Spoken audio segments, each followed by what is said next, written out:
If you're like me, you crave an island experience, but it's actually more than that. It's the look, the smell, the feel, the sound of being on the water, of being on an island. And in Southern California, they actually have a resort island getaway. It's only 26 miles across the sea, if you believe the legendary song. And you know what? It's light years away from Los Angeles. I'm Peter Greenberg, and this is Catalina, like a local. 26 miles across the sea, Santa Catalina is awaiting for me. Today, it's still where the locals from Los Angeles, Long Beach, and San Diego get their nature fix. And so can you. You can get here in about 15 minutes by helicopter, but most people take the Catalina Express, only a 1-hour ride from Long Beach or Dana Point. By the way, if you want to talk like a local, they refer to the mainland as Overtown. The island itself is 22 miles long, 8 miles across at its widest point, and only a quarter of a mile at its narrowest. Now, a little history. The island was once owned by William Wrigley Jr. That's right, the chewing gum guy. But he was more than just spearmint or doublemint. He also owned the Chicago Cubs and turned Avalon into the team's capital for spring training. One of the coolest 6-room B&Bs in America, let alone Avalon, is the former Wrigley Mansion. Remember the Wrigleys? They own the Chicago Cubs. Here's the cool part. Not only do you get great views of the harbor, you get great views of the baseball field. Here's what would happen. He'd watch them do spring training here with binoculars. He had a telephone here.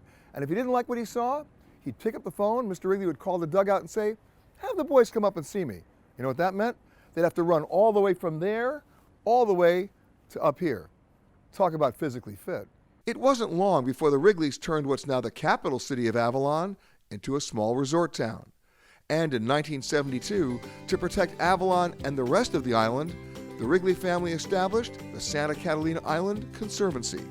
Their goal, to preserve 42,000 acres and 48 miles of coastline, as well as the local animal and plant life. And it's worked. 88% of the island is now protected land. Oh, and speaking of animals, you don't want to miss Catalina's bison herd. Back in 1924, 14 bison were brought over to the island to shoot the silent Western film, The Vanishing American. Once production wrapped, the bison were left on the island and have lived here ever since.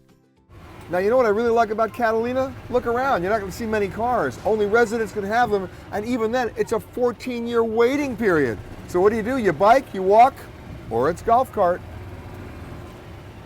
But don't worry about getting around.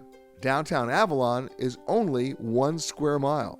And while you're here, remember, you're on an island in the Pacific Ocean, so it's a great place to fish. Visitors and locals alike fish off the pier, and more every day. And you know what that means? Seafood. And here at Blue Water Avalon, they serve only sustainable local seafood. Just check the menu to see what came in just that morning. If you really want an adventure to remember, there's a zipline eco tour. It has 5 zip lines, 300 feet above the ground, and one of them is 1,100 feet long. And in between each tower, the guides will tell you about the local wildlife and the native plants. The zipline ends at the Descanso Beach Club, where you can end the day with a special cocktail called Buffalo Milk. Don't worry, it's actually a lot better than it sounds. The truth of the matter is, you really don't need any alcohol to enjoy this true eco-island getaway.